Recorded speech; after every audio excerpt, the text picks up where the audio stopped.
All right, hey everyone, welcome back to Greb's Garage. We are working on the engine, the Slant Six, the 225. Today's job is to hone the cylinders, and if there's time, I'm going to get over to the head and get all the valves off of that thing ready for paint and lapping. So let's have a look at where we are with the cylinders themselves. So as you can see, there's quite a bit of rust down at the bottom of these things from it sitting for so long. That's 2, there's 3. Try to get that light out of your way. Let's see if I can get it to focus in the right spot. Oh, there's a good shot. So nice and dirty down there. Oh yeah, look at that one. Rust, but it looks like it's just on the outside. You can still see a lot of the cross hatching at the top, so I'm happy with that part. But down near the bottom is where the rust appears to be, and that's basically where the piston was sitting, and where it got rusted, because everything underneath was rusted around the crank. Lots of surface rust, and what was up top was protected by the piston. What was below it was getting some rust. So here's what I got to sort that out. I went and bought a hone. So it's a Flex hone brand.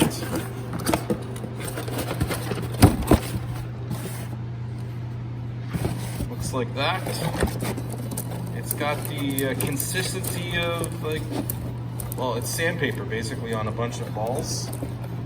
And flexible wires. I almost call them plastic. These parts are plastic. So it moves around quite a bit. So I had to figure out what size to get.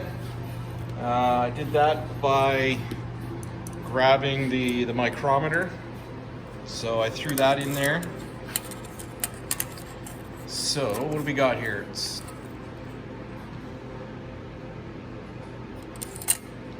So we got 85, a little bit over 85, but I think I measured 87. Let me just make sure here. So we got 85, 86, almost 87 millimeters. I think that's just under 3.5 inches. So what I got was a 3.5 inch, 89 millimeter hone. Got the oil with it as well, although on the box it does say that any, where does it say that? Any type of oil, use a 1030 weight or the Flex hone oil, except when you're doing the hydraulics. So when I bought this, I clicked on it as an add-on on Amazon, and I thought it was a much bigger bottle, like one of the 4-liter ones that you'd get windshield washer fluid in it, but it came as just a little guy. I guess you don't need that much. So first thing I'm going to do is get set up and clean the cylinders out with brake fluid. Sorry, no, brake cleaner. And then we'll get started with the hone.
That one feels quite rough.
just making a video.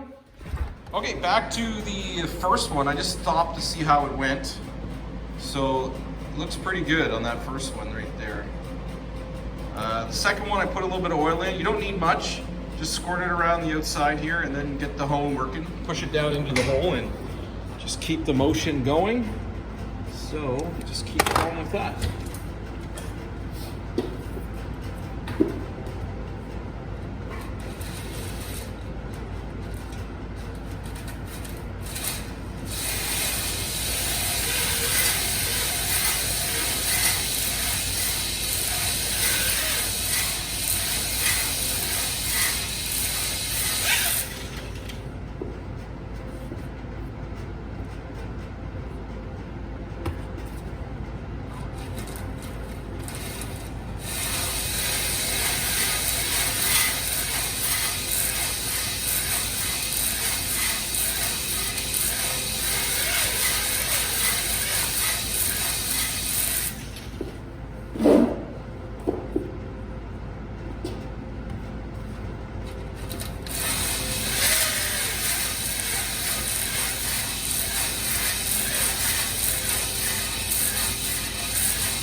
So as you can see, it makes quite the slurry. I'm going to clean everything up and I'll bring you back and we'll see how everything looks. Everything's done. As you can see, the top one I kind of started before it was all the way inside the cylinder, so got some scrape marks on the top I'll have to sand out. I wasn't expecting that. As I got further down, I got better. So even though the last one, not so great, but sprayed everything with brake cleaner, so it looks, it's got that film still inside. I'm gonna wash it out with some cleaner, soap and water, and get rid of the residue, and then give it an oil. But as you can see, pretty happy with the results. Everything looks like it's got that crosshatch pattern cleaned up.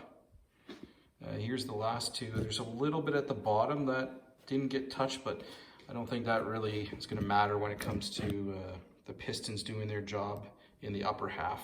This one was the worst. It had the marking down at the bottom there. I'm trying to wait for that to get in focus. There, you can see it now, but I didn't want to spend too much time in the cylinder with the hone, but I'm pretty happy with the way everything cleaned up. So next I'm just going to give everything a spray with some water and some heavy duty cleaner, and get rid of that resin. I'll bring you back before I oil it.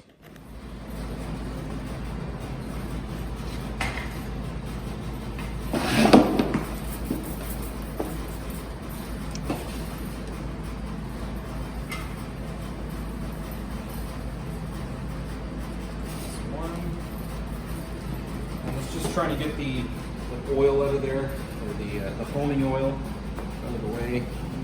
Clean up the brake cleaner and get rid of any residue on there before I put some oil.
Just adding the oil afterwards to avoid everything getting rusted after.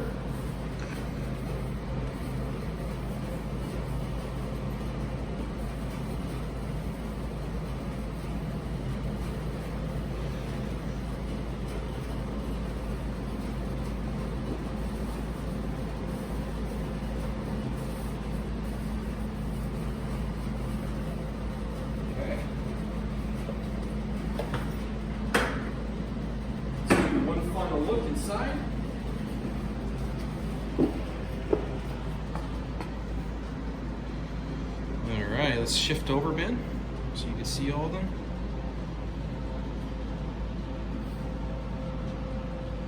Good. All right, I think we're done. We're done with the pistons and, or sorry, the cylinder. All right. No, the engine. Okay, cut. Okay, next thing I'm going to do is remove the valves. And for that, I'm going to need to get a valve spring compressor, or if you're the Hulk, you can push down on these and get these clips out of the retainers. Maybe you could do that. First thing I'm going to do is just give everything a good whack, and it's been sitting for a long time. Just make sure everything's unseated. It sounds like everything's moving there. And then get it into a position that I can put the compressor on. So, okay, so on this tool they have, there's two different size release adapters that'll go on top of the spring retainer. For my application, this is the one that's gonna work. The other one here is, I believe it could still fit on top, but this one actually fits really well. And on this side, we've got the T-bar sort of actuating screw. And this is the part you're gonna work in, which will then compress the spring on this side. So basically I've backed everything off both sides, and then it's got a locking mechanism like this. So basically this part is gonna go on top of the spring retainer. I'm gonna lock it, and then I'm gonna come over here and start tightening the actuating screw, and it's going to start compressing the spring. On this tool they have, there's two different size release adapters that'll go on top of the spring retainer. For my application, this is the one that's going to work. The other one here is, I believe it could still fit on top, but this one actually fits really well.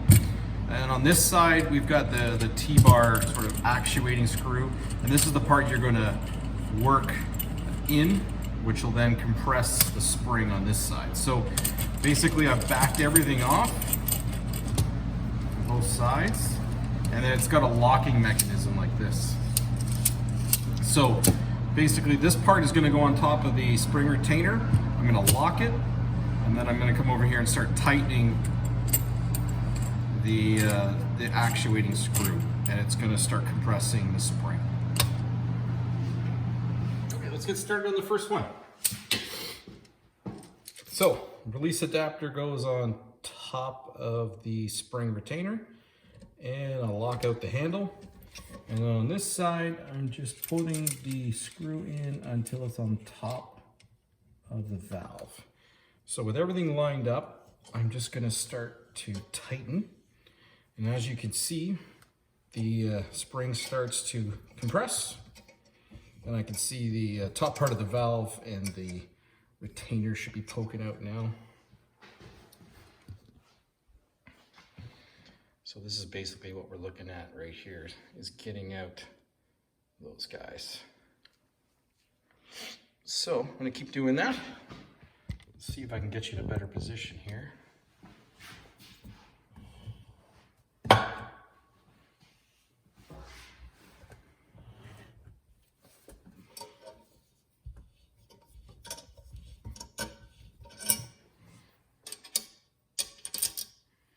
There's one, and I've just got a little magnet that's gonna go in and grab these guys. Now I've got this one off center, so I've got a problem here. I have to go back and do this one. I was a little worried that this side was gonna make a mark on the valve, but it's not actually moving around that much, so that part makes me happy. All right, now with it more flush and centered, just turn that in. This is pretty easy to turn. It's not very hard at all. Let's see if I can get the other guy out.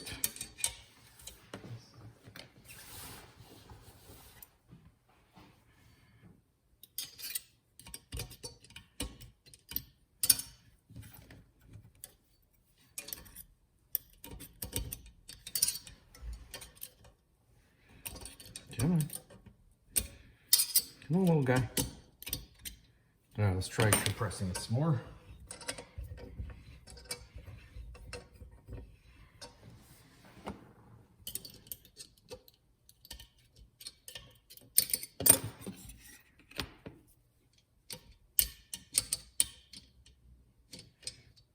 Need a stronger magnet. Oh, there we go. There, that's off. Now, at this point, don't release the locking handle. I'm just gonna take the pressure off on this adjusting spring over here, on this side. Can't talk. And hopefully we don't have any giant spring releases here. So, there we go. So, the retainer comes off, the spring comes off, and then on the other end, the valve comes off with a cover. Okay, just got to do that. What do we got? 10 more times, 11 more times.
All right, I thought maybe I'd bring you back for the last two.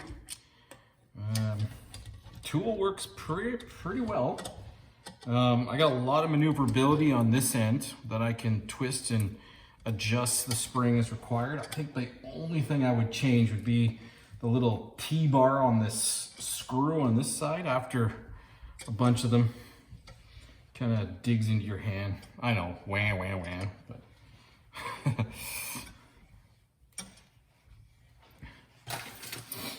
maybe a different magnet might have helped. Oh, there goes one pretty quickly. Stronger one. That's all I got though. There's two. And then backing it off, I've sometimes been able to release the lock on that tool, and then it releases pretty quickly and everything falls on the floor.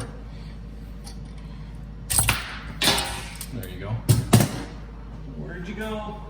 I still hear you. Got it. Spring retainers, put them in there, pop out the valve, keep everything nice and neat. Over here. Alright, let's do the last one. And then after, I'll show you a shot of the stuff the valves were hiding. Like, just looking at the outside, everything looked pretty good. There wasn't a lot of corrosion, but now that the valves are out of the way, I'm really glad I decided to take them off because there's going to be lots of areas that I can clean up. So here's where I can maneuver that quite a bit. You can see the spring moving around, and that doesn't really affect the side that's on top of the valve. I've had to do that quite a bit to get some of these out. It's getting better as we get to the last one. There we go. Back it off.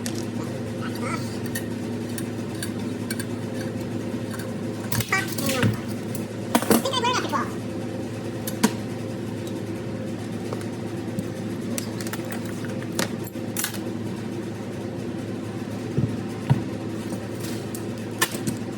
Let me show you the socket of it. Let's see here. So you can see the stuff. Does that help? That's hiding underneath. I'm gonna get in there and clean all that out. Not so bad down here. Well, actually, that one's done.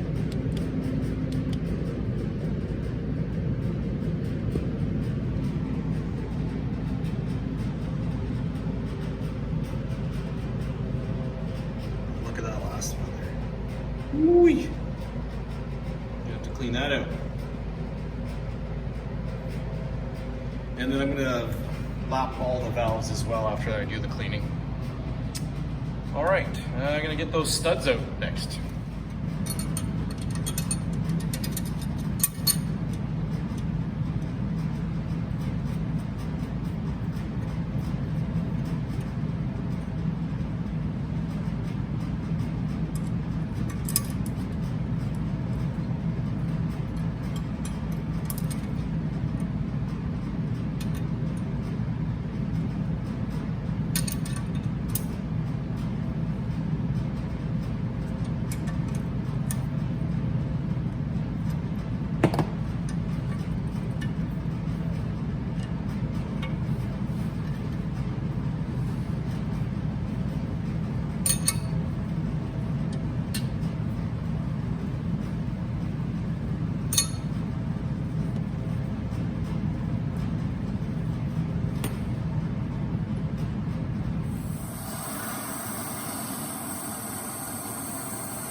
I don't think this one's going to come off as easily.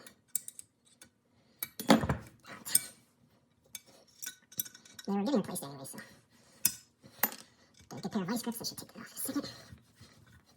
I was trying to save them. I don't know why.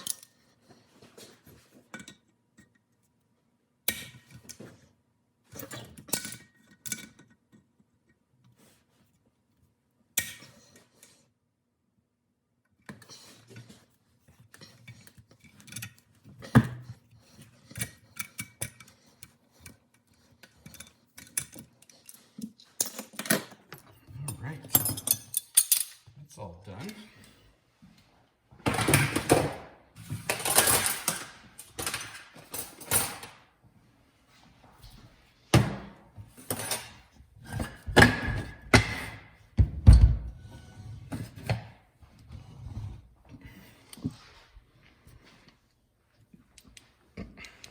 Let's have a final look.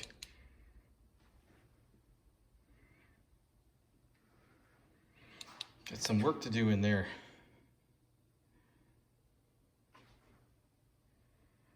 So tomorrow I'll be bringing you guys back. I'm gonna see if I can get some work done with the valve grinding paste. And this is the suction cup I have to spin the valves. I'm not sure if it's big enough. It might work. I'm gonna put the drill on this end and put the paste on and then spin these in. I normally use this for the snowblower engines and lawnmower engines, that size. But it looks like I'll get a good grip of it and be able to spin it. We'll see. That's tomorrow's job though. So, hey, it's the next day. I'm all set up to clean out the ports that go between the intake and exhaust manifolds up here and the valves themselves. So you saw how dirty they were. So what I've done is set up my Dremel with a little wire wheel. I'm gonna shine the light in there and I'm gonna work on just getting rid of the rust, and as much as I can anyway. All right, and because it's gonna get quite dusty in here, I'm just gonna put on the mask.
Here's what it looks like after a little bit with the wire wheel and a brush.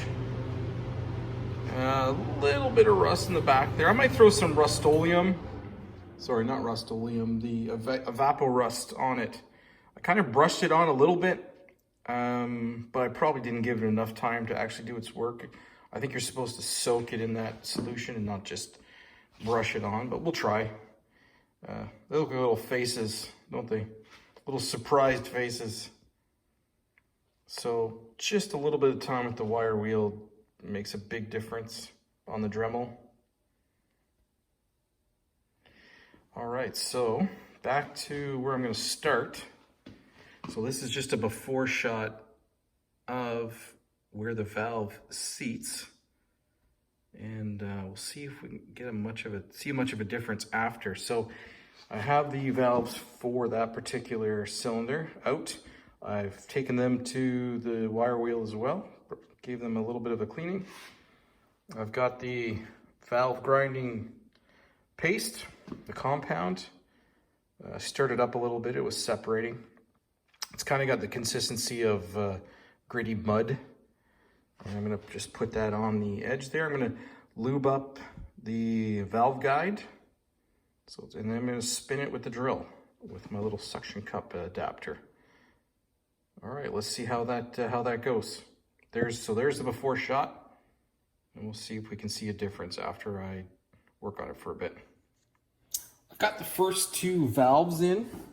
I've taken a bit of oil and just made sure that there was oil along the guide, so there's no, try to get the least amount of friction.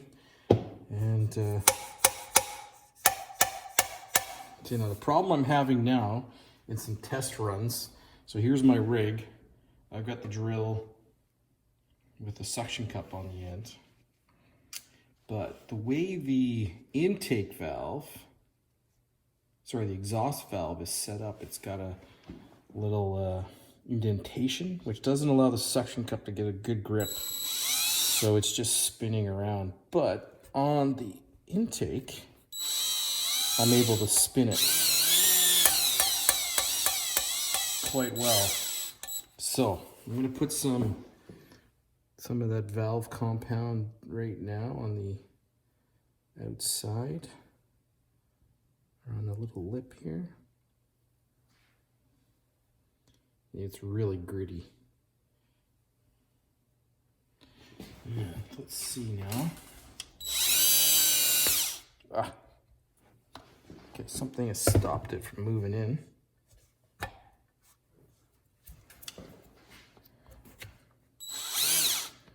And see, once it gets down in there, I think it's getting into the guide. And it's very difficult to turn. There's just too much friction for the cup to grab onto. So that's not going to work. So what to do now? The only other option I was thinking about was putting the drill on here. So if I put the drill, and I'm sure this is not in any machinist manual, if I put it on here and put some force on it, I could turn it. So that's what I'm going to do.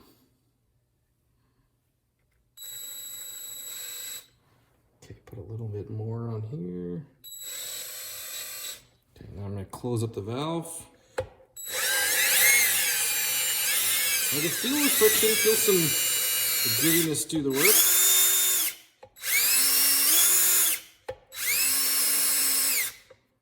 Let me try putting a bit more on there.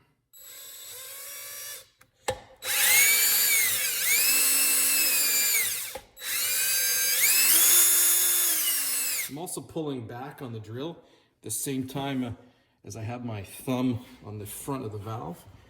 So let's see if it gets a good shot there.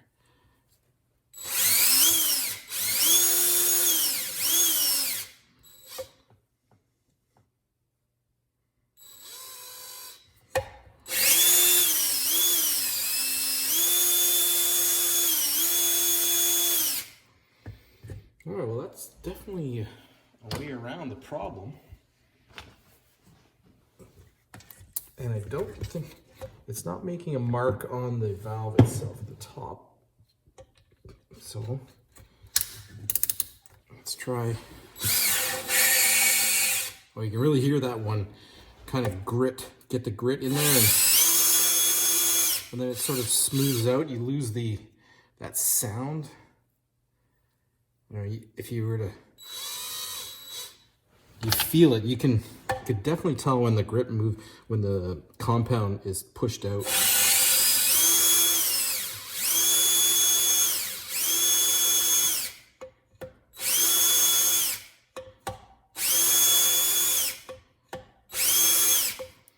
Put a bit more on. More on.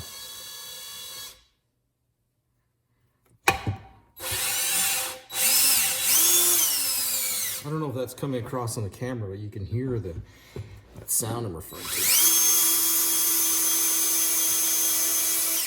All right. So I'm just going to take that apart and we'll see what the outcome is on there.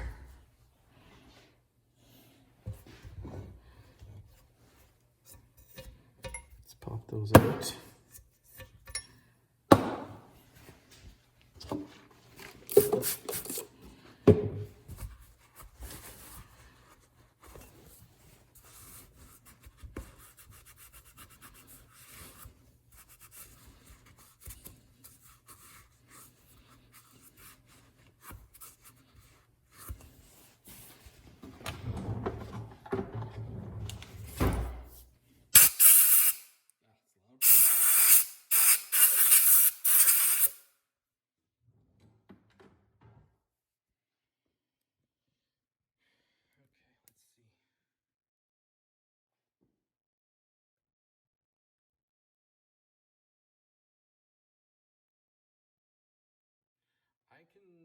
I can see a difference. It's not much,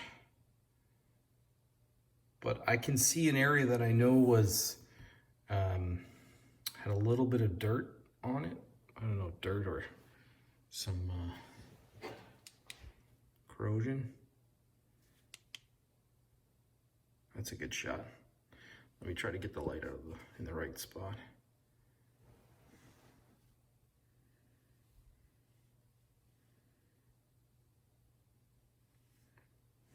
Okay, so I'm going to continue that on with the rest of them, and then get everything cleaned up and ready for some paint.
Well, several hours later, everything's been cleaned up, lapped